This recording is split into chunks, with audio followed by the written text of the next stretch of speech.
Assalamualaikum Sobat Esselogi yang saya cintai. Selamat datang di kisah menarik ini dan jangan lupa untuk selalu bersyukur atas apa yang diberikan oleh Tuhan yang Maha Esa kepada kita. Di sebuah kota kecil yang dikuasai oleh birokrasi korup, seorang polisi bernama Dadang dikenal sebagai petugas yang kasar dan suka main tangan. Baginya, hukum adalah alat untuk menunjukkan kekuasaannya.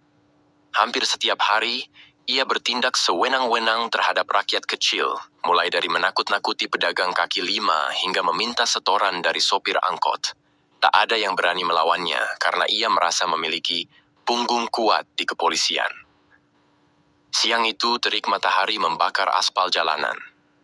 Di sudut pasar, seorang gelandangan tua duduk bersandar di emperan toko dengan pakaian kumal dan wajah lelah. Ia tampak tak berdaya. Tapi ada sesuatu dalam tatapannya yang tidak biasa.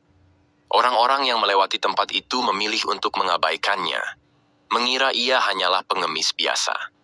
Tak ada yang tahu bahwa lelaki tua itu adalah Jenderal Solih, seorang perwira tinggi yang sedang melakukan penyamaran untuk menguji moralitas aparat di wilayah tersebut. Solih sudah berhari-hari mengamati perilaku anggota kepolisian di kota itu. Ia melihat bagaimana Dadang memperlakukan rakyat kecil dengan semena-mena, terutama mereka yang terlihat lemah dan tak berdaya.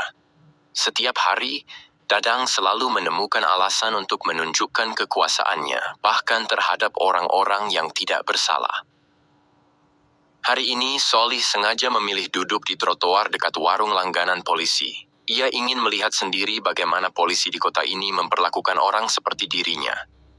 Sementara itu, Dadang baru saja selesai makan siang di warung dan merasa kesal karena cuaca panas. Ia melihat Solih yang duduk di dekat warung dengan tenang, dan amarahnya langsung tersulut. Baginya, gelandangan hanya membawa kesan kumuh di lingkungan sekitar. Tanpa pikir panjang, Dadang berjalan mendekati Solih. "Hei, lu ngapain duduk di sini? Bikin kotor tempat aja," ucapnya kasar. Solih hanya menatapnya tanpa berkata-kata, matanya tajam seperti sedang mengamati sesuatu. Kesal karena merasa diabaikan, Dadang langsung mengayunkan kakinya, menendang tubuh Solih hingga tersungkur ke tanah. "Gak denger ya? Pergi lu!" bentaknya sambil menepuk-nepuk debu dari sepatunya. Warga sekitar yang melihat kejadian itu hanya bisa menggeleng, takut untuk ikut campur. Salah satu pemilik warung mencoba menegur Dadang, tapi hanya mendapat tatapan tajam sebagai balasannya. Solih bangkit perlahan sambil membersihkan dirinya. "Hidup itu berputar, Nak," katanya dengan suara tenang.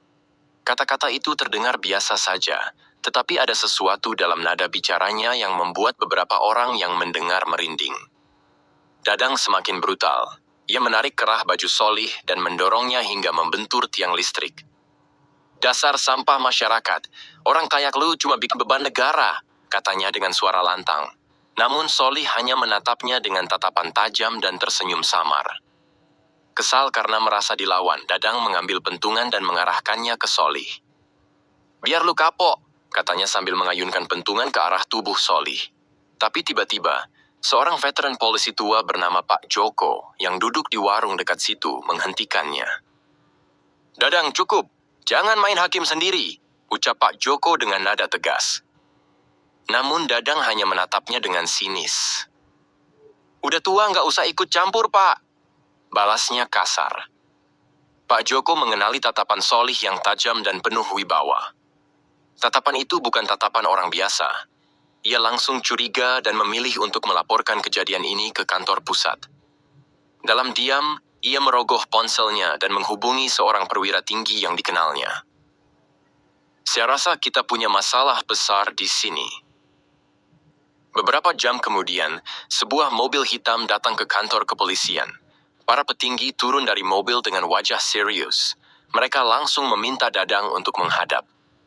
Dadang yang awalnya santai mulai panik saat dipanggil ke ruangannya oleh Kapolres. "Lo sadar nggak yang lo tendang itu siapa?" bentak Kapolres. Dadang hanya bisa melongo ketika melihat seorang pria paruh baya yang kini duduk di kursi utama. Pria itu adalah Jenderal Solih, dalam seragam dinasnya yang gagah. Wajah Dadang pucat pasi. Solih menatapnya tajam. "Jadi begini cara kamu memperlakukan rakyat kecil?" ucapnya dengan suara dingin. Dadang tidak bisa berkata-kata, sementara rekan-rekannya mulai menjauh, takut terseret masalah. Solih mulai menyelidiki rekam jejak Dadang. Terungkap bahwa ia sering melakukan pemerasan, penyalahgunaan wewenang, bahkan terlibat dalam jaringan ilegal. Kasusnya pun mulai dikumpulkan oleh tim investigasi. Dadang mencoba menyuap beberapa petinggi untuk menutup kasusnya, tetapi semuanya sia-sia. Nama Solih terlalu besar untuk dihadapi. Perlahan teman-temannya mulai menjauh, takut ikut terseret dalam kehancurannya. Dadang akhirnya diadili dalam sidang kepolisian. Bukti-bukti yang diajukan memberatkannya. Ia mencoba membela diri dengan berbagai alasan, tetapi semua percuma. Ia resmi dipecat dengan tidak hormat.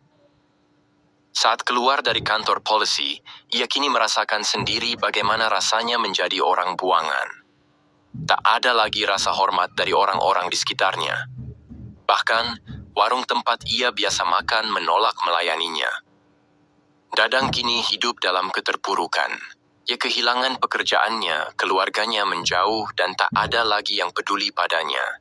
Ia pun berakhir menjadi gelandangan, seperti Solih saat pertama kali ia hajar. Hari demi hari berlalu, dan Dadang mulai memahami arti keadilan yang sesungguhnya. Tanpa uang, tanpa dukungan, ia harus bertahan hidup di jalanan. Ia merasakan lapar, dingin, dan hinaan dari orang-orang yang dulu takut padanya. Tamat. Terima kasih, wassalam.